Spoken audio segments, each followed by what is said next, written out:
Hello दोस्तों, नमस्ते प्रणाम। आप सभी का स्वागत है जानकी कुमारी ऑफिशियल चैनल में। तो आप सब कैसे हैं? उम्मीद करती हूँ बहुत ही अच्छे होंगे। दोस्तों, आप सभी के बीच एक नाच गीत लेके आए हैं, बहुत ही अच्छा।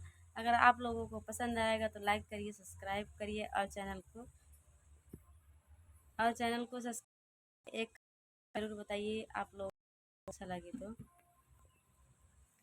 मारा मिस का मोबाइल बटैला गई, मिस काल हो मोबाइल लगई। सास के डरे नाई बा, ससुर के डरे नाई बा, सास के डरे नाई बा, ससुर के डरे नाई बा। जे कर डर वो तो बसल बाटे दुबई, मारा मिस काल हो मोबाइल बाटे लगई, मारा मिस काल हो मोबाइल बाटे लगई।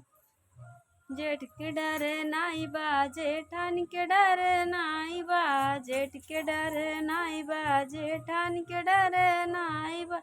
जे कर डर वो तो बसल बाटे दुबई, मारा मिस काल हो मोबाइल बाटे लगई, मारा मिस काल हो मोबाइल बाटे लगई।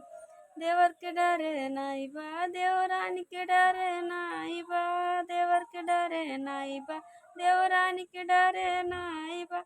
जे कर डर हो तो बसल बाटे दुबई, मारा मिस काल हो मोबाइल बाटे लगई, मारा मिस काल हो मोबाइल बाटे लगई।